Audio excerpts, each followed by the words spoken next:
ci jaarale waxaale ci kaw Moustapha Diakhate man dama defee ni Sénégal am na mag ñoo xamante ni jaratuñ tàllal micro man sax du ma ko woowee Moustapha Tafa laa koy woowee Tafa Diakhate parce que ku nekk xam na ni taxawaay bu monseigneur Benjamin Ndiaye am keroog bi président Macky Sall tuxale élection yi moom mooy benn leader religieux bu taxaw Mbour wax carrément président Macky Sall bu ñu la falee ci yoon yow yaa war a njëkk a respecté yoon te yoon amul jàdd yoon da ngay topp yoon bi di dem léegi bu nekkee Macky Sall moom mooy garant constitution Sénégal moom moo ko war a njëkk a respecté donc Moustapha Diakhate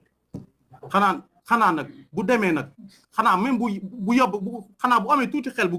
bu kii tuuti war na jox gëdd sax église bi xam nga zaar yi ñooy indi ay jafe-jafe ci réew mais ñun xam nañ jublaayam parce que ay point la ñoom li ñu bëgg mooy dëkk bi tàkk ñoom li ñu bëgg mais encore une fois loolu dañ ko ñaawlu te rafetul quoi mag nag bu amee respect moo ko may boppam am na imam bu ko fi waxoon Walf ci dëkk Louga am lu mu waxoon ci religion bi ci communauté chrétien bi ñu ñaawlu ko mais Moustapha Diakhate lu mu def dafa ñaaw parce que archevêque de Dakar képp kuy chrétien ci Sénégal Afrique fii Sénégal moom mooy seen njiit donc loolu dañ koy ñaawlu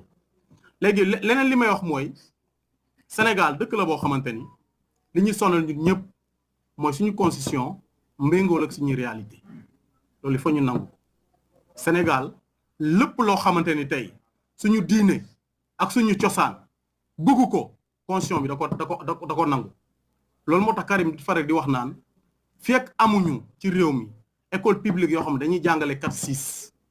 ñi di jàngale alxuraan ni ñu amee ay enseignants ci biir enseignants yi war na am ay juróom xale yi dañ fay jàng alxuraan di fa jàng 4-6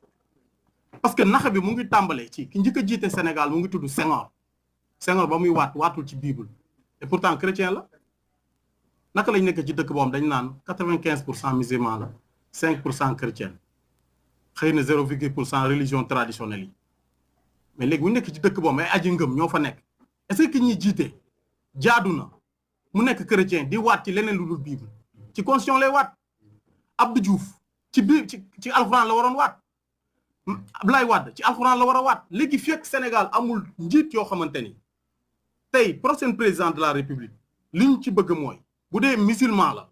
buy waat kaamil alxuraan lay teg waat ndax ku waat ci kaamil alxuraan boo waroo ak sa kàddu da nga koy gis mais naxay foofu la tàmbalee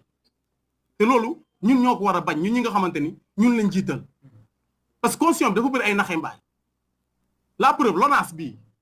mais carte xaalis la pourtant ñun ñoo ko moom Sénégal la ko moom jigéen buy jaay boppam musul am ci culture Afrique prostitution amul ci culture Afrique amul dañuy nax rek léeg-léeg dañ koy bëgg a jaaleeg baatu caga non caga du jigéen bu jaay caga mooy jigéen bu sëy ba tas te boo demee ci benn kër di ñaani jabar dañ naan am na caga am na jànk caga mooy jigéen bu sëy ba tas ñibbi këram du jigéen du lu bon mais jigéen buy jaay boppam musul am ci Afrique ci Sénégal mais tey boo dee jigéen ngay jaay sa bopp Sénégal dañ lay jox carte constitution dañ lay jox carte ngay fay donc ay affaire la yoo xamante ni il faut ñu bàyyaat ci xel suñu njiiti nag ñoom il faut ñu xam ni ñun dëgg la ñoom ñoo ñu jiite quoi mais naxe mbaay bi dafa ëpp loolaa noonu dinaa ko wax li ci des nag mooy encore une fois que Macky Sall président Macky Sall bu dee 12 ans la jiite Sénégal jàppale ni ci 11 ans yëpp tëj na ci kare ci 11 ans yëpp tëj na ci kare li ko war a nag leen la képp kuy xeexal diine Sénégal da ngay déranger régime bi képp kuy xeexal diine Sénégal da ngay déranger régime bi c'est le cas de Cheikh Omar Diagne Abdou Karim Gueye ba ci président Ousmane Sonko parce que képp kuy waslu ci diine doo jël xaar su guerre doo nangu kolokrom doo nekk ci ay deal loolu moo tax Karim wax naa ko ci benn plateau keroog ju may rey nee naa leen